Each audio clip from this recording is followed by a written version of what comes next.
Hey, Shalom, all praise to Yahweh Hashem Yahushai. Don't want to see Apostle Great Millstone, man. Just got another article, man. It's on the Telegraph, and it's basically US warns Assad after airstrikes near his Syria base. We will defend ourselves. It's basically a US military commander warned President Bashar al-Assad, Assad's forces, we will defend ourselves after Syrian warplanes bombed near an American Special Forces base. The US scrambled jets to protect its troops after the Syrian warplanes for the first time targeted Kurdish armed groups Washington is supporting on the ground. So that more or less shows that this proxy war that they've been trying to keep it indirect with, now it's getting direct, man. Because Assad, basically, the Assad government is backed by Russia, by Putin. He's personally said, look, man, he's doing airstrikes with the permission of Assad, and Assad's basically said, yeah, he's welcomed them into the country to start legging up ISIS, man. So, and the Kurdish armed forces, those are the moderate rebels, which are just basically CIA agents who work for the US, man. And they're pushing like the US agenda in Syria, more or less trying to remove Assad, which is what they want, and set up their puppet in his place. But more or less them doing the strike shows more or less that right now, these Syria don't give a fuck about the US, and they're willing to take it there. Because they know Russia's willing to back them, and Russia's willing to take it there as well. Hey man, this is basically showing up, man. Russia's ready on multiple fronts to deal with the US, man. In Crimea, they're ready to deal with these motherfuckers. In Syria as well, they're ready to deal, man. At World War III, it's ready to pop off.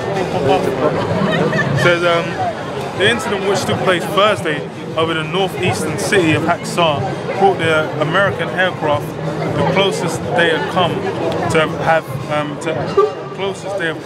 to opening fire on regime jets in a crowded sky above Syria, man. So more or less, that's like, hey man, because the thing is, if that popped off, that would more or less show that, look, man, hey man, World War III is more or less there, man. Yeah. That's how you know it's already started, man, because that would escalate to the point where openly US and Russia would be, would be at war, man, openly at war. Yeah, this is the other one. Well, there's another one I want to quickly jump to, another article I want to quickly jump to. Let it load up quick. It says, it says US jets. This is this one from earlier, from like, I think, oh no, that's not the one, never mind. It says, it says the incident, no, that's not the one. It says, we've informed the Russians where we're at. They tell us they've informed the Syrians, and I'll just say that we will defend ourselves if we feel threatened. So more or less that was an intentional attack. They did that on them, knowing that, look man, we know yeah, we're stunting on you, we're styling on you, and we're letting you know, look man, if you want this, it's like, just throw it, man. It says, Lieutenant General Townsend said, becoming the first senior military commander to speak on the record about the US possibly challenging the Syrian Air Force. As pro-government troops and Kurdish forces have largely left one another alone in northern Syria, but fighting flared up last week in the battle for control of Haksar. Said as many as 300 US troops are stationed near the city, training and advising the Kurdish YPG militia in its fight against ISIS, basically. Where the YPG launched a major assault against the regime on Monday to seize the last government-held parts. So more or less, them guys that the US are backing, they're fighting against the Syrian government as well as so-called ISIS, even though really they're working with them. Because until Russia started bombing them, they were just taking ground like no man's business, bro. But then Russia comes in, starts carpet bombing them up, and they're getting fucked up. So that shows the US, all they were doing was pushing their agenda, man. It says, the YPG is at the heart of the US-led campaign against ISIL, bringing the US into more direct confrontation with the government and threatening to open up yet another front in a multi-sided 5-year conflict. The battle could also prove decisive for Assad, who has lost control of most of northern Syria, with the exception of the western half of Aleppo, which is now looking under serious threat.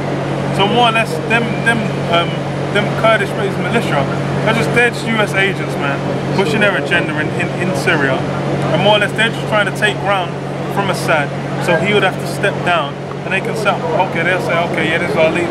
They'll set up their leader in place, man, and then with that, use Syria and its placement, start locking down Iran, separating Iran, really, because Syria is the biggest ally of Iran currently, and then locking down Russia as well, man. Then they can switch focus completely, I think, just to Russia, man, because they've already been setting up the troops around the Ukraine, and they've been doing their drills, and they've been setting the ships out as well, putting them a bit closer to the China Sea.